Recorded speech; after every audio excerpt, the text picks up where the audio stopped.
नमस्कार दोस्तों। डेट आज की 8 अप्रैल 2026 है। स्वागत है आपका एटोरियल डिस्कशन में। देखो, कल बहुत सारे कमेंट आए कि सर इसी फॉर्मेट में आप लेक्चर कीजिए, डिस्कशन करिए। बिल्कुल। देखो, अगर आपको बहुत ज़्यादा पसंद आया है तो हम कर सकते हैं। हम मिक्स मैच ही रखेंगे। आज जैसे देखो, मैं ट्रैवल कर रहा था, आज वो स्टूडियो वाला ऑप्शन था ही नहीं अवेलेबल। मेन अपनी ना क्या है कि कंटिन्यूटी नहीं टूटनी चाहिए। फॉर्मेट मैटर नहीं करता है। फॉर्मेट हम उस फॉर्मेट में भी कर सकते हैं, इस फॉर्मेट में भी कर सकते हैं, जिससे आपको ज़्यादा फायदा हो उस फॉर्मेट में कर सकते हैं। लेकिन मान लो ऐसा ना हो कि एक फॉर्मेट में हम नहीं कर सकते, दूसरे फॉर्मेट में करो तो आप इमोशनल हो जाओ। मेन देखो, डिस्कशन मैटर करती है, मेन कंसिस्टेंसी मैटर करती है, मेन आपका रिजल्ट मैटर करता है। तो ये आप याद रखिएगा। आज जैसे मैंने आपको बताया था ना, प्रयागराज था मैं, अभी भी लौटा हूँ। बस लेक्चर कंप्लीट करने का पहले मैंने सोचा, बाकी काम बाद में निपटाएंगे। तो दो इश्यूज आज हम डिस्कस करेंगे। पहला इंडिया बांग्लादेश रिलेशंस, और दूसरा आर्टिकल फिर वुमेन रिजर्वेशन जल्दी लागू किया जा सकता है सरकार के द्वारा, लेकिन वुमेन रिजर्वेशन लागू करने के लिए डीलिमिटेशन होगा 2011 के सेंसस के आधार पे, तो बड़ा विवाद हो सकता है। तो दोनों इश्यूज हम डिस्कस करेंगे। चलिए डिस्कशन स्टार्ट करते हैं। इसके बाद नेक्स्ट आर्टिकल देखो, इंडिया बांग्लादेश रिलेशंस से संबंधित है। आप ना सिलेबस में जीएस पेपर 2 के India and it's neighbourhood relations topic से आर्टिकल को रिलेट कर सकते हो, और सुबिमल भट्टाचार्य ने ये आर्टिकल लिखा है, और ये सारे जो एस्पेक्ट्स हैं वो इस आर्टिकल में हम कवर करेंगे।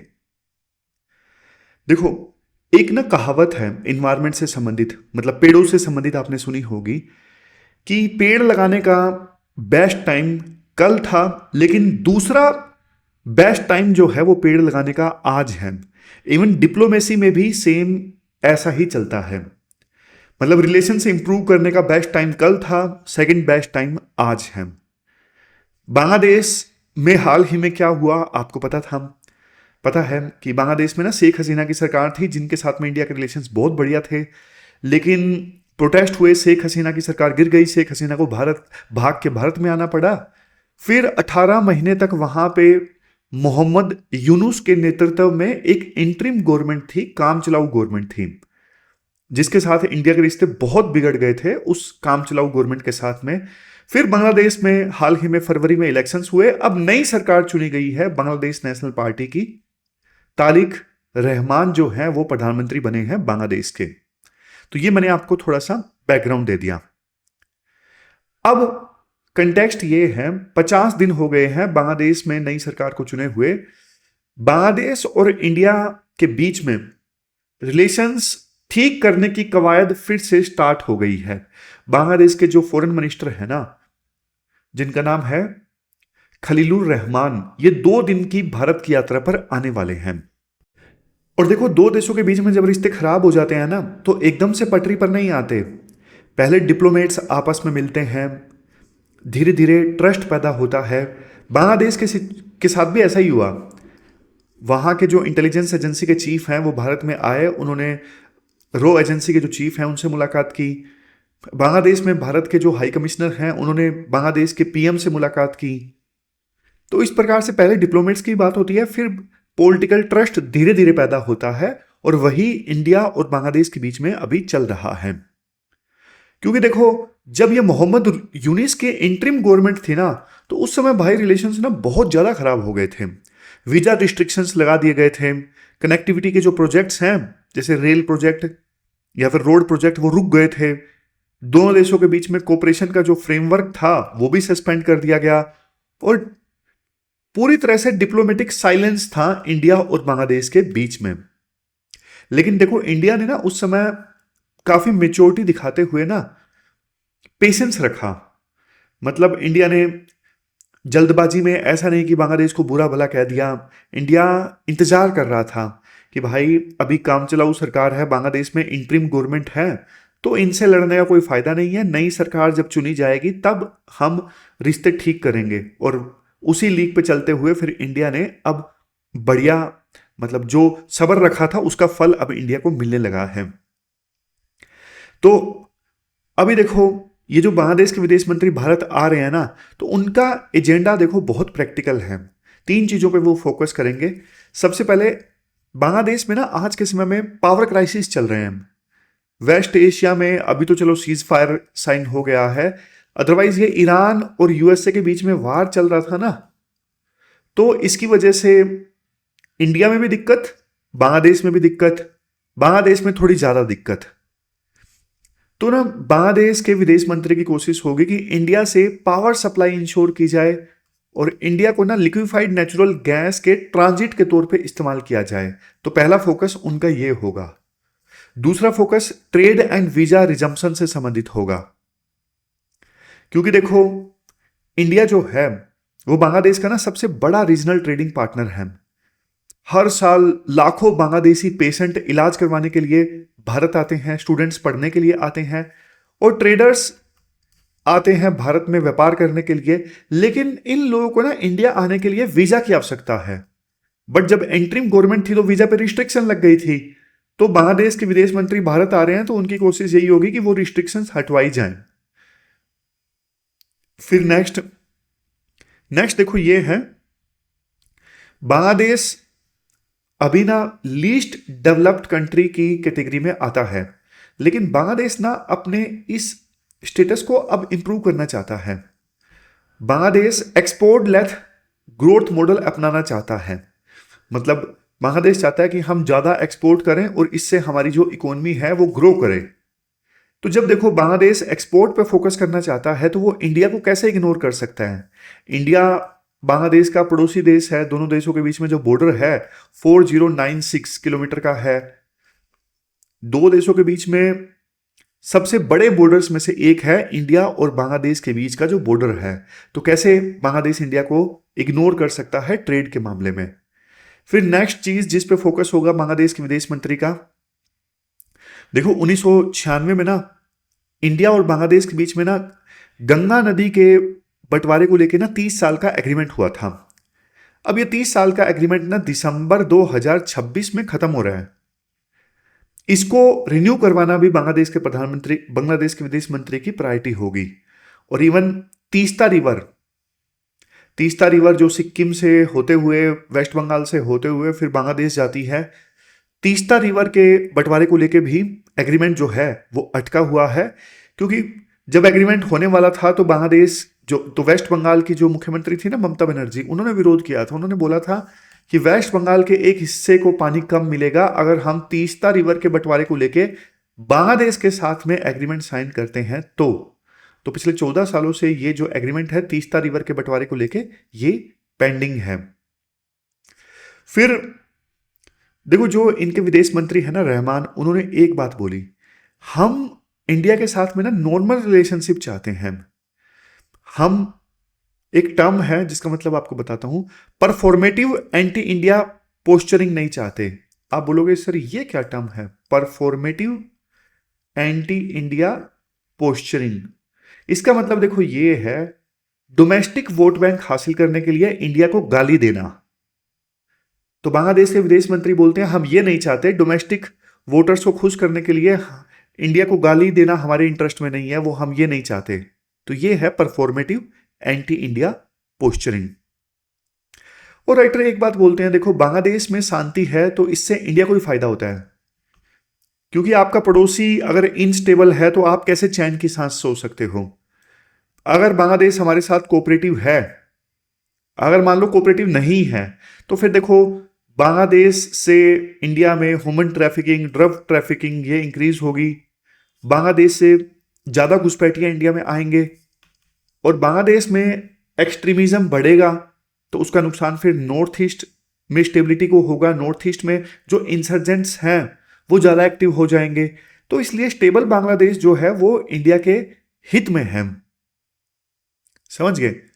और देखो एक डार्क साइड ये है कि ना जैसे ही शेख हसीना की सरकार गई है ना बांग्लादेश में, वहां पे एक ना पॉलिटिकल वैक्यूम क्रिएट हो गया और उस वैक्यूम को फिल करने की कोशिश वहां बांग्लादेश में ना एक्सट्रीम एलिमेंट्स ने की।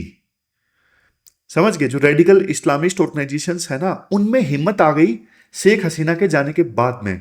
तो इस वजह से ना हिंदू माइनॉरिटीज पे वहां पे काफी सारे अटैक्स हुए और इंटरनेशनल टेरर नेटवर्क के लिंक भी मिले हैं बॉर्डर्स पे।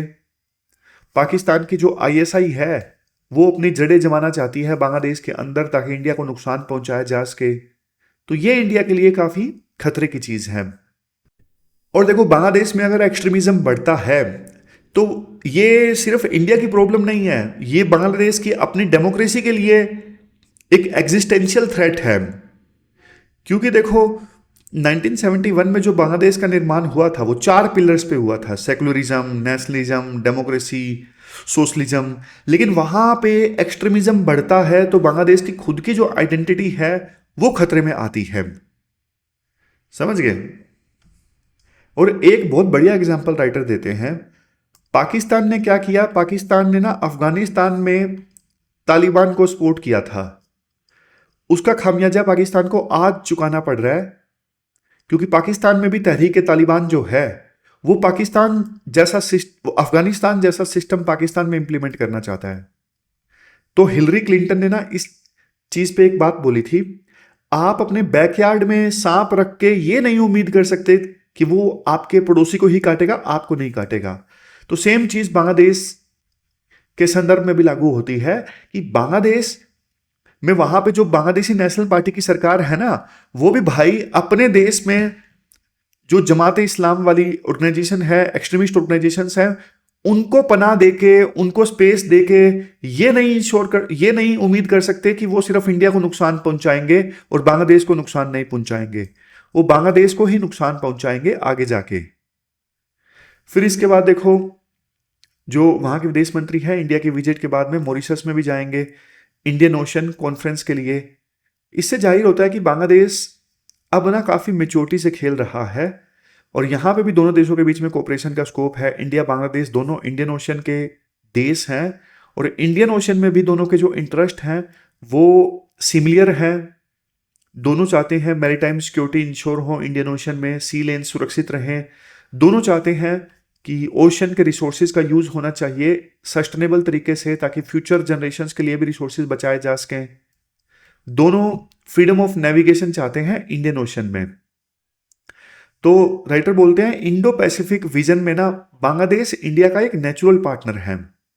और नई जो बांग्लादेशी नेशनल पार्टी की सरकार है वो बोल भी रही है साफ साफ, हम अभी फिलहाल परफॉर्मेटिव एंटी इंडिया पोस्चरिंग में विश्वास नहीं रखते हैं, हम म्यूचुअल रिस्पेक्ट और म्यूचुअल इंटरेस्ट में विश्वास रखते हैं। लेकिन देखो, राइटर बोलते हैं दिखते भी हैं। दिखते क्या है? जैसे देखो, हमारे देश में ना असम में इलेक्शन है, जैसे अभी वेस्ट बंगाल में भी है, तो वहां पे ना इलीगल इमिग्रेंट्स का जो मुद्दा है बहुत बार सुर्खियों में आता है और बांग्लादेश को गाली दी जाती है कुछ पॉलिटिशियंस के द्वारा। तो इससे फिर रिश्ते बिगड़ते हैं। उसी प्रकार से बांग्लादेश में भी अगर मान लो बांग्लादेश की सरकार इंडिया के साथ रिश्ते अच्छी करती है ना, तो फिर लोग वहां पे कुछ बोलने लगते हैं, बिक गई सरकार, बिक गई है गवर्नमेंट, मतलब इंडिया के सामने आपने घुटने टेक दिए। तो दोनों देशों में ये इशू है, तो इससे निपटना एक चैलेंज है। समझ गए? लास्ट में राइटर बोलते हैं देखो, एक विजिट से कई महीनों का जो मिसट्रस्ट है वो खत्म नहीं होता है। शुरुआत अच्छी की गई है बांग्लादेश की नई सरकार के द्वारा, लेकिन आगे आगे देखना पड़ेगा होता है क्या। तो ये कुछ कीवर्ड्स है जो आप यूज कर सकते हो: strategic patience, performative anti India posturing, blue economy and Indo Pacific, existential threat to democracy, lower riparian state vulnerability, statesmanship versus over partisanship, ये आप यूज कर सकते हो। ये कुछ फैक्ट्स हैं। बॉर्डर लेंथ, इंडिया बांग्लादेश के बॉर्डर की लेंथ कितनी है, 5 राज्यों के साथ में बॉर्डर लगता है, गंगा वाटर ट्रीटी, ये हमने सब डिस्कस किया। तीस्ता रिवर के बारे में, कहाँ से ओरिजिनेट होती है, ये यूपीएससी क्वेश्चन पूछ चुकी है। ये प्रीलिम का प्रैक्टिस क्वेश्चन है जो आपको अटेम्प्ट करना है। फिर इसके बाद में ये मेंस का क्वेश्चन 2013 में यूपीएससी ने पूछा था, इंडिया बांग्लादेश रिलेशन से संबंधित, और ये प्रोबेबल क्वेश्चन है, यानी जो पूछा जा सकता है। ये आपको अटेम्प्ट करना है मेंस का क्वेश्चन। अब चलते हैं आगे। इसके बाद नेक्स्ट आर्टिकल देखो, delimitation women's reservation political dynamics से संबंधित है। द हिंदू का आर्टिकल है, जोया हसन ने लिखा है। आप सिलेबस में जीएस पेपर 1 के role of women and women organisation topic से इस आर्टिकल को रिलेट कर सकते हो। देखो, पार्लियामेंट एक ऐसी जगह है जहां पे पूरे देश के लिए कानून बनते हैं, लेकिन आधी आबादी की जो आवाज है पार्लियामेंट में बहुत कम है।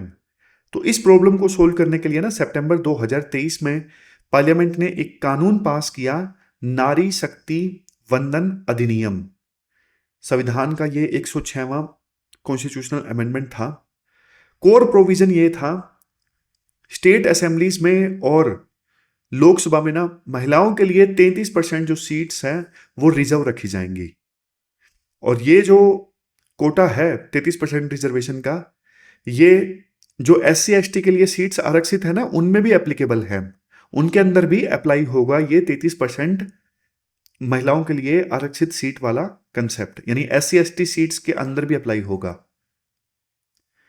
अब देखो एक चीज मैं आपको बताता हूं, गवर्नमेंट ने उस समय ये बोला था कि ये जो महिलाओं को आरक्षण देने वाला एक्ट है ना तुरंत लागू नहीं होगा। कब होगा? पहले देखो नया सेंसस होगा, जनगणना होगी, फिर जनगणना के हिसाब से डिलिमिटेशन होगा और उसके बाद ही जो वुमेन रिजर्वेशन वाला एक्ट है वो इंप्लीमेंट होगा।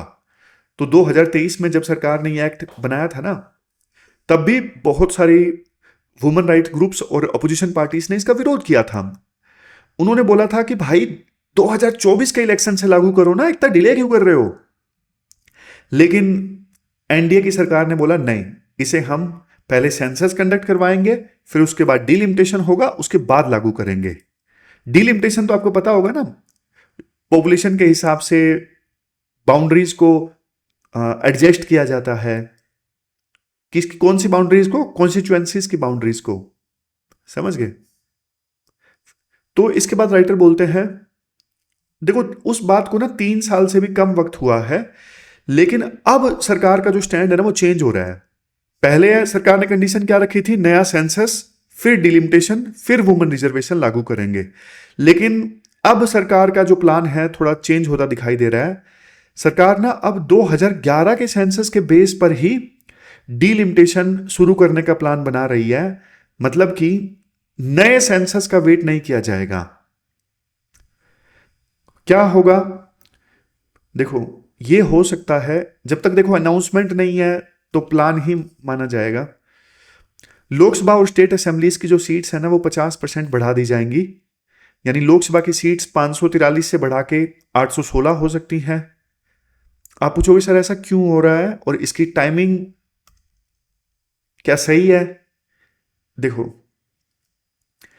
सरकार चाहती है कि हम लेके आए थे ये रिफॉर्म, तो इसका क्रेडिट हम जितना जल्दी ले सकें वो बढ़िया है।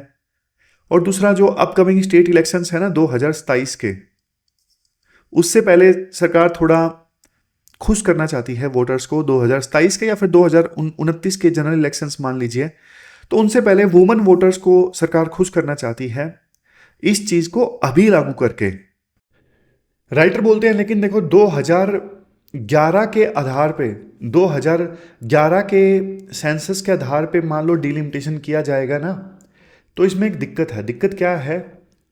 नॉर्थ इंडिया में अकेले यूपी और बिहार की मिला के 180 सीट्स हो जाएंगी और 5 साउथ इंडिया के राज्य की जो सीट्स है 195 रह जाएंगी। तो ये तो एक प्रकार से साउथ इंडिया को सजा देने के समान हुआ ना। अभी जो सीट्स डिवाइडेड है ना वो 1976 के सेंसस के आधार पे हैं और इस पर फ्रीज लगा हुआ था पिछले 50 सालों से। लेकिन अब मान लो 2011 के सेंसस के आधार पे सीट्स चेंज की जाएंगी, तो भाई साउथ इंडिया को जबरदस्त नुकसान। तो राइटर बोलते हैं ये तो देखो उन्होंने फैमिली प्लानिंग करके पॉपुलेशन को स्टेबलाइज किया, उसकी सजा देने की बात हो गई साउथ इंडिया को, तो समझ गए? फिर राइटर बोलते हैं अगर हम 2011 के सेंसस का डेटा इस्तेमाल करेंगे ना, 2 और दिक्कतें आएंगी। पहली दिक्कत देखो, आज इंडिया आज ना 2011 जैसा नहीं है। कोविड-19 के बाद जबरदस्त माइग्रेशन हुआ है, लोग गांव से शहर में आए हैं, तो पुराना डेटा यूज करना 2011 वाला, ये देखो ग्राउंड रियलिटी के भी अगेंस्ट है। और एक दिक्कत ये भी आएगी, नए सेंसस में ना कास्ट सेंसस की डिमांड है, खास करके ओबीसी की गिनती की डिमांड है। ओबीसी और मुस्लिम ओबीसी का रिप्रेजेंटेशन देखो कम है। वुमेन रिजर्वेशन के अंदर सब कोटा फॉर ओबीसी वुमेन की जो डिमांड है ना वो काफी उठ रही है। तो सरकार शायद ना 2011 डेटा इसलिए यूज करना चाहती है ताकि इन डिमांड्स को फिलहाल ना पोस्टपोन किया जा सके। बट राइटर बोलते हैं देखो ये तो एक टेम्परेरी पैच वर्क होगा, परमानेंट सॉल्यूशन नहीं होगा। समझ गए? फिर इसके बाद आर्टिकल में ये बोला जाता है कि जो महिलाओं के लिए सीट्स रिजर्व की जाएंगी ना, वो रोटेट होंगी। लेकिन क्वेश्चन उठता है कैसे? सबसे पहले तो आपको रोटेशन का मतलब पता होना चाहिए। रोटेशन का मतलब क्या होता है? अगर देखो एक सीट आज महिला के लिए रिजर्व्ड है ना, तो अगले इलेक्शन में वो जनरल हो सकती है और कोई और सीट महिला के लिए फिर रिजर्व होगी। तो ये रोटेशन है। लेकिन प्रॉब्लम ये है, अगर देखो रोटेशन बहुत जल्दी जल्दी हुआ ना, तो फिर लीडर ना अपने एरिया का डेवलपमेंट नहीं करेंगे। वो सोचेगा अगली बार तो मैं यहां से लड़ी नहीं पाऊंगी, तो फिर यहां इस एरिया को डेवलप करवा के क्या फायदा। तो इससे ना लीडर्स की ना जवाबदेही खत्म होती है। समझ गए? और सोच के देखो, जिन स्टेट्स में मान लो 1 या 2 लोकसभा की सीटें हैं, वहां पे रोटेशन आप कैसे करोगे? लास्ट में राइटर देखो ये बोलते हैं, वुमेन रिजर्वेशन तो आना चाहिए, इसमें तो कोई शक है ही नहीं, जल्दी से जल्दी आना चाहिए। और रवांडा और स्वीडन जैसे देशों का डेटा भी यही कहता है कि वुमेन रिजर्वेशन से फायदा होता है। लेकिन देखो 2011 के सेंसस के आधार पे अगर ये किया गया ना, सीट्स बढ़ाई गई, तो फेडरलिज्म के लिए बहुत बड़ा रिस्क होगा।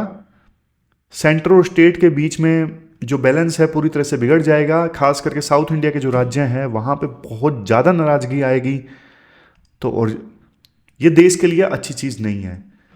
तो पहली तो चीज़, अगर सरकार ये करना चाहती है तो प्रॉपर डिबेट के साथ में हो, लेटेस्ट सेंसस डेटा का इस्तेमाल हो, छोटे जो स्टेट्स हैं उनको प्रोटेक्ट किया जाए, साउथ इंडिया के राज्यों को पेनल्टी ना लगाई जाए। उन्होंने पॉपुलेशन स्टेबलाइज की है, मतलब अच्छा काम किया है, तो इसकी सज़ा उन्हें ना दी जाए। तो ये सारे कीवर्ड्स आप आंसर्स में यूज कर सकते हो। ये क्वेश्चन 2024 में यूपीएससी ने पूछ लिया था। कितने डिलिमिटेशंस गठित किए गए हैं अभी तक? 2012 में ये क्वेश्चन पूछ लिया था डिलिमिटेशन कमीशन से संबंधित। इसका आंसर क्या है? इसका आंसर है सी। दोनों स्टेटमेंट्स जो हैं वो सही हैं। और ये जो क्वेश्चन है आपको आंसर में अटेम्प्ट करना है, मतलब इस क्वेश्चन का आंसर देना है। तो इस डिस्कशन में आज इतना ही है। Thank you very much for discussion.